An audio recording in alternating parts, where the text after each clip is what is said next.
Bonjour chers amis, c'est All India Radio Delhi. Vous êtes à l'écoute du service français de All India Radio. Voici maintenant les informations présentées par Savita Piplani Taneja. Tout d'abord, les grands titres. Rajnath Singh a dit que l'Inde et les États-Unis s'engagent à défendre l'intégrité territoriale et la souveraineté de toutes les nations. Le taux de récupération de COVID-19 dans le pays a atteint 90,85%. Plus de 70 millions d'Américains ont voté à l'élection présidentielle. L'attentat à la bombe de Kaboul fait au moins 3 morts et 14 blessés.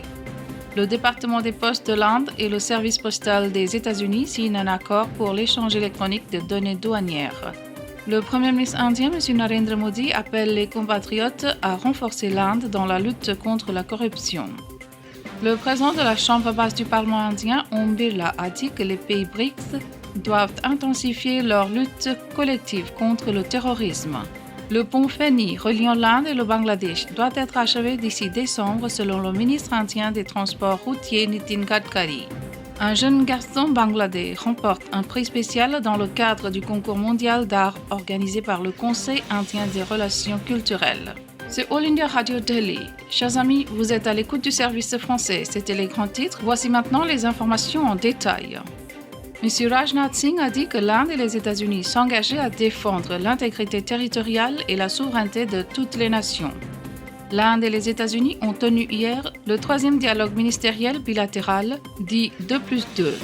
Ce dialogue a eu lieu à Delhi et l'on a signé le pacte historique de défense, l'accord de base d'échange et de coopération ou le BK. La signature de la BK est importante car elle permet à l'Inde d'utiliser les cartes géospatiales mondiales des États-Unis pour la précision des armes à distance telles que les missiles de croisière et les missiles balistiques. Du côté indien, le ministre de la Défense, M. Rajnath Singh, et le ministre des Affaires extérieures, le Dr. S. Jaishankar, ont mené la délégation. Le secrétaire d'État américain Mike Pompeo et le secrétaire à la Défense Mark Esper ont dirigé la délégation américaine. L'Inde et les États-Unis ont signé 5 accords au total. Le ministre indien de la Défense a déclaré que les deux parties ont également convenu que le maintien de l'ordre international fondé sur des règles, le respect de l'état de droit et de la liberté de navigation dans les mers internationales et le maintien de l'intégrité territoriale et de la souveraineté de tous les États étaient essentiels. Dans le communiqué de presse après la réunion, le ministre de la Défense, M. Rajnath Singh, a déclaré que la signature de la BK était une réalisation importante. Le taux de récupération de COVID-19 dans le pays atteint 90,85%.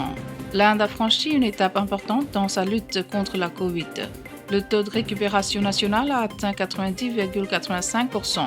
Avec une guérison globale de près de 72,6 millions de patients à ce jour, les cas récupérés dans le pays sont près de 12 fois plus élevés que les cas actifs. Près de 59 000 patients se sont guéris au cours des dernières 24 heures, tandis que les nouveaux cas confirmés signalés pendant la même période s'élevaient à près de 44 000. La charge de travail active du pays est également tombée en dessous de 8%. Le nombre total de ces cas actifs dans le pays s'élève aujourd'hui à 610 803, ce qui ne représente que 7,64% du total des cas signalés. Avec un nombre élevé des patients atteints de COVID qui se rétablissent chaque jour et un taux de mortalité constamment bas et soutenu, la tendance de l'Inde à enregistrer une diminution des cas actifs se poursuit. Plus de 70 millions d'Américains ont voté à l'élection présidentielle. Selon le dernier compte du projet des élections américaines, plus de 70 millions d'Américains ont voté à l'élection présidentielle américaine, soit plus que la moitié du taux de participation totale à l'élection de 2016 avec une semaine avant le jour du scrutin. Le décompte qui montre un rythme record qui pourrait conduire à la participation électorale la plus élevée en pourcentage depuis plus d'un siècle est aussi le dernier signe d'un intérêt intense pour le concours entre le président républicain Donald Trump et le challenger démocrate Joe Biden. Cela met également en évidence le désir des électeurs de réduire leur risque d'exposition à la COVID-19 alors que la pandémie se renforce à l'approche de l'hiver. Le niveau élevé du vote anticipé a mené Michael McDonald, le professeur de l'Université de Floride, qui administre le projet américain d'élection, a prédit un taux de participation record aux États-Unis d'environ 150 millions, représentant 65% des personnes éligibles à voter, ce qui serait le taux le plus élevé depuis 1908. L'attentat à la bombe de Kaboul fait au moins 3 morts et 14 blessés. Un attentat à la bombe dans la capitale afghane Kaboul a tué au moins 3 civils et a blessé 14 autres le mardi. Cela a été signalé dans un rapport de la police de Kaboul. L'explosion s'est produite dans le 10e district de police de Kaboul après que l'attaquant a fait exploser une bombe installée sur une voiture au bord de la route. En plus de faire des victimes, la violente explosion a également causé divers degrés de dommages aux bâtiments voisins. Le département des postes de l'Inde et le service postal des États-Unis signent un accord pour l'échange électronique de données douanières. Le département des postes de l'Inde et le service postal des États-Unis, USPS, ont conclu un accord d'échange électronique de données douanières liées aux envois postaux échangés entre les deux pays. L'accord permettra de transmettre et de recevoir des données électroniques sur les envois postaux internationaux avant leur arrivée physique à destination et permettra de dédouanement des envois postaux à l'avance conformément à l'évolution du cadre postal mondial. Cela va améliorer également les performances des services postaux en termes de fiabilité, de visibilité et de sécurité. L'accord a été signé par Pranoy Sharma, directeur général adjoint Relations internationales et affaires mondiales, département des postes et directeur général de Business mondial, du service postal des États-Unis, Robert H. Rennes Jr. Le Premier ministre indien Narendra Modi appelle les compatriotes à renforcer l'Inde dans la lutte contre la corruption. Le Premier ministre Narendra Modi a déclaré que les processus administratifs doivent être transparents, responsables, redevables et imputables au peuple pour le développement. Inaugurant mardi soir une conférence nationale de 3 jours sur la vigilance et la lutte contre la corruption, sur le thème Inde vigilante, Inde prospère, M. Modi a déclaré qu'au fil des ans, l'Inde a progressé avec une approche de tolérance zéro en matière de corruption. Il a dit que la corruption, l'infraction économique, les drogues, le blanchiment d'argent et le financement du terrorisme et le terrorisme sont tous liés les uns aux autres. Le Premier ministre a dit que nous devons travailler conjointement contre la corruption avec des contrôles systématiques, des audits efficaces et le renforcement des capacités et de formation. Il a dit que la lutte contre la corruption n'est pas le travail d'une seule agence, mais c'est une responsabilité collective. M. Modi a déclaré qu'il doit y avoir une synergie importante entre toutes les agences car la synergie et l'esprit de coopération sont la nécessité du moment. Le président de la Chambre basse du Parlement indien, Om Birla, a dit que les pays BRICS doivent intensifier leur lutte collective contre le terrorisme. Le président de la Chambre basse du Parlement indien ou la Lok Sabha, Om Birla, a déclaré que les pays membres du BRICS devaient intensifier leur lutte collective contre le terrorisme, qui constitue la plus grande menace pour l'humanité. S'adressant à la 6e réunion du Forum parlementaire des pays BRICS, mardi, M. Birla a déclaré qu'en tant que représentant du peuple, les parlementaires ne peuvent plus être des spectateurs silencieux et ils doivent s'unir pour combattre les défis du terrorisme et de l'extrémisme violent. Il a souligné que le financement de toutes les activités terroristes devait être arrêté immédiatement et que les conditions propices à la propagation du terrorisme et de l'extrémisme violent devaient être traitées et résolues au plus tôt.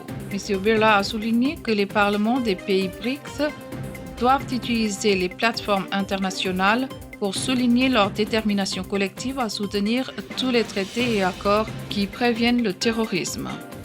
Le président de la Lok Sabha a déclaré que la pandémie de Covid-19 avait provoqué la mort tragique de millions de personnes, de graves problèmes économiques et une perturbation de la vie quotidienne. Il a ajouté que si jamais il y avait un plus grand besoin d'unité et de coopération internationale, c'était maintenant. Le pont Feni reliant l'Inde et le Bangladesh doit être achevé d'ici décembre selon le ministre indien des Transports routiers Nitin Gadkari. Le pont Feni, d'1,8 km de long reliant Sabrum en Inde et Ramgarh au Bangladesh serait achevé d'ici décembre de cette année. Le ministre indien des Transports routiers, des autoroutes et des micro, petites et moyennes entreprises, Nitin Gadkari, a annoncé mardi et a fait cette déclaration par vidéoconférence lors de poser la première pierre de 9 projets de route nationale à Tripura. Selon un communiqué de presse publié par le ministère, Nitin Gadkari a déclaré que le pont Feni coûte 1,29 milliard de roupies et qu'il facilitera le transport des marchandises depuis les ports de Chattogram et de Kolkata. Il est également proposé de construire un poste de contrôle intégré près de Sabroom. Un jeune garçon bangladais remporte un prix spécial dans le cadre du concours mondial d'art organisé par le Conseil indien des relations culturelles. Un garçon bangladais de 6 ans, Ansar Mustain Ali, a remporté un prix spécial d'$1 000 américains pour ses œuvres d'art dans le cadre du concours d'art mondial organisé par le Conseil indien des relations culturelles. Le Conseil indien des relations culturelles avait lancé un concours mondial de peinture intitulé « Unis contre Corona, expression à travers l'art », qui a attiré 8000 œuvres d'art du monde entier. Après le premier tour du concours, 210 œuvres ont été présélectionnées. Le jury final a évalué et choisi les lauréats de chaque catégorie, notamment indiens et étrangers, professionnels, amateurs, jeunes, dans 4 sections différentes, à noter l'art contemporain, l'art populaire et tribal, les dessins animés et les illustrations, et l'art numérique. Selon un communiqué de presse publié par le Haut-Commissariat de l'Inde à Dhaka, on a reçu le nombre maximum de candidatures pour le concours mondial du Bangladesh. Vous êtes à l'écoute du service français de All India Radio Delhi. C'était notre bulletin d'information. Restez à notre écoute. Chers amis, nous allons maintenant vous présenter un commentaire d'actualité. Le commentaire d'aujourd'hui porte sur le dialogue stratégique Inde-américain 2+2. La visite du secrétaire d'État américain Mike Pompeo et du secrétaire à la Défense Mark Esper à Delhi pour tenir un 3e cycle de dialogue sur la sécurité largement connu sous le nom de dialogue 2+2 avec le ministre indien des Affaires extérieures M. S. Jaishankar et le ministre indien de la Défense M. Rajnath Singh est l'un des événements les plus importants du partenariat stratégique indo-américain.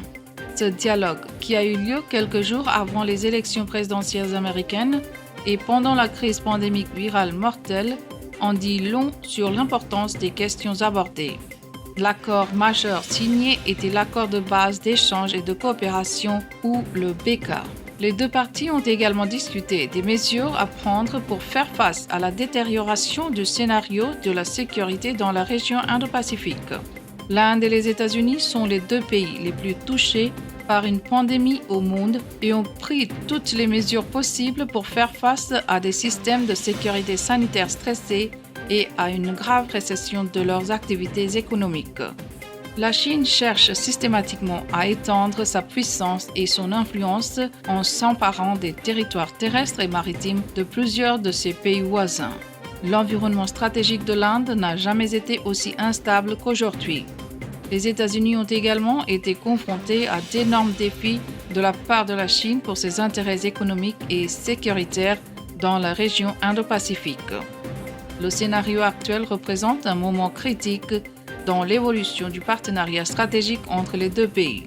Beaucoup avaient douté de la signature de BK lors de la dernière réunion 2+2. Cependant, les cyniques ont été réduits au silence. Le BK facilitera désormais le partage des technologies militaires haut de gamme, des cartes géospatiales et des données satellitaires entre les 2 pays. Au fur et à mesure que le partenariat stratégique indo-américain évoluait depuis les premières années du XXIe siècle, les administrations successives aux États-Unis et les gouvernements successifs en Inde l'ont lentement mais régulièrement nourri. Malgré les différences politiques et économiques occasionnelles, la défense et la coopération stratégique ont progressé de façon significative. La signature du BK complète les accords sur les accords de coopération fondamentaux, renforçant les liens de défense et de sécurité à un niveau dont jouissent les partenaires de l'Alliance. D'autres sont le MOA, protocole d'accord d'échange logistique, et COMCASA, accord de comptabilité et de sécurité des communications. Pour ajouter à ces 3 accords fondateurs, la signature de GSOMIA, accord général sur la sécurité des informations militaires, ISA, accord annexe sur la sécurité industrielle et le détachement mutuel d'officiers de liaison dans les grandes installations militaires, on peut se faire une idée du développement de la proximité de la défense et des liens entre les deux pays. L'Inde mène plus d'exercices militaires avec les armées américaines que tout autre pays. L'un des exercices militaires les plus pertinents et les plus importants a été la série d'exercices navals de Malabar. Il a été élevé au niveau multilatéral dans l'océan Indien et implique 4 démocraties de l'Indo-Pacifique. Connu sous le nom de Quad, un forum informel de 4 pays, réunit également l'Inde et les États-Unis, l'Australie et le Japon pour aborder toutes les questions de sécurité et de développement dans la région Indo-Pacifique. Son importance s'est considérablement accrue ces derniers temps en raison des tentatives chinoises de perturber la paix et la stabilité dans la région de l'océan Indien. Il faut insister sur le fait que les réunions ministérielles à Tokyo entre les membres de Quad ont précédé le dialogue stratégique indo-américain 2+2 à New Delhi. Le commerce de la défense et de la technologie aggrave tous ces développements et fait de l'Inde et des États-Unis les 2 pôles de stabilité les plus importants de la région Indo-Pacifique. À travers les dialogues 2+2 au plus haut niveau de gouvernement, les 2 pays échangent des points de vue sur toutes les questions de sécurité ainsi que diplomatiques pertinentes dans l'Indo-Pacifique et dans le monde.